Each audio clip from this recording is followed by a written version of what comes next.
Georgi Markov was a Bulgarian dissident and writer who was assassinated in London on September 7, 1978, using a unique method involving ricin, a highly toxic substance derived from castor beans.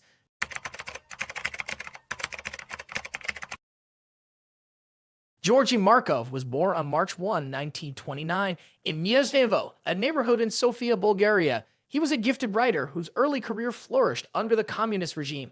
His literary prowess earned him acclaim with works like Men, which won him the Bulgarian Literary Prize and established him as a prominent figure in a literary community.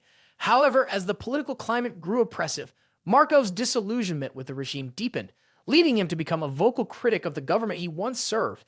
After defecting to the West in 1969, he became a vocal critic of the Bulgarian communist regime, broadcasting for organizations like the BBC and Radio Free Europe. His outspoken criticism led to multiple assassination attempts by the Bulgarian government, culminating in his successful assassination in London. Markov's journey took a decisive turn in 1969 when he defected to the West, seeking refuge from the oppressive atmosphere of his homeland.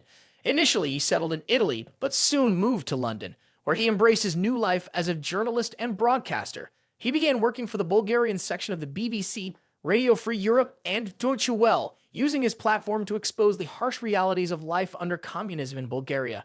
His broadcasts, particularly the In Absentia reports, were scathing critiques of the regime, detailing the corruption and injustices that plagued his homeland. Despite his newfound freedom, Markov faced significant challenges. He had to learn English and navigate a foreign culture while grappling with the loss of his previous life.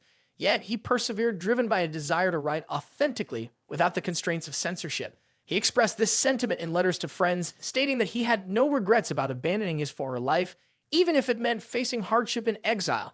As Markov's critiques gained traction, they caught the attention of the Bulgarian secret police, who viewed him as a dangerous adversary. His life became a precarious balancing act. He was a literary figure celebrated in the West, but a marked man in Bulgaria. The regime's attempts to silence him escalated, leading to multiple assassination attempts. The first occurred in Munich in 1978, where he narrowly escaped after someone poisoned his drink. The second attempt took place while he was vacationing in Sardinia, but it was the third attempt that would ultimately succeed. On September 7, 1978, Georgi Markov was on his way to work at the BBC when he was attacked on Waterloo Bridge. As he queued for the bus, he felt a sudden sting in the back of his right thigh. He turned to see a man bending down to pick up a dropped umbrella. The man, who spoke with a foreign accent, apologized before quickly hailing a taxi and leaving the scene. Initially, Markov thought little of the incident and continued on to work, although he did notice a small blood spot on his jeans and a pimple-like swelling on his thigh. Later that evening, Markov began to feel increasingly unwell, developing a high fever and significant pain. Concerned about his condition, his wife Annabelle and a colleague took him to St. James's Hospital in Balham the following day. There, they warned the doctors that Markov's situation might not be an ordinary case.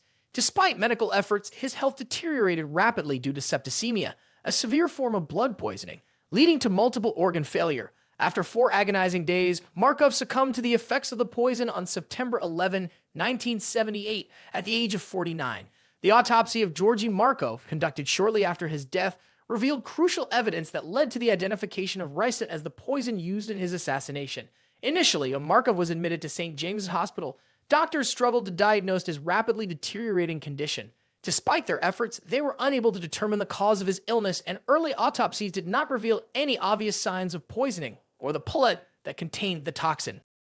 It wasn't until the autopsy was performed at Wandsworth Public Mortuary that the critical piece of evidence was found.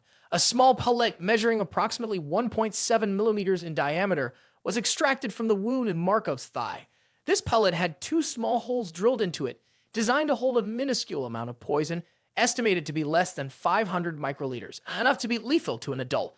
The pellet's sophisticated design indicated that it had been specifically engineered for covert assassination. However, the coroner's inquest ruled that Markov had been murdered with ricin after extensive investigation. Although no ricin residue was recovered from Markov's body, the coroner based the conclusion on testimonies from government scientists and the symptoms exhibited by Markov, which matched those observed in animals poisoned with ricin. The pellet found in Markov's leg was similar to one discovered in another Bulgarian exile, Vladimir Kostov, who had survived a similar assassination attempt in Paris just weeks before Markov's death. This connection further solidified the suspicion that ricin was the poison used, as toxicologists noted that the characteristics of the pellet and the symptoms were consistent with ricin poisoning. Ricin is a toxic protein that occurs naturally in the seeds of the castor oil plant, Ricinus communis. It can be extracted from the waste produced during the processing of castor beans for oil.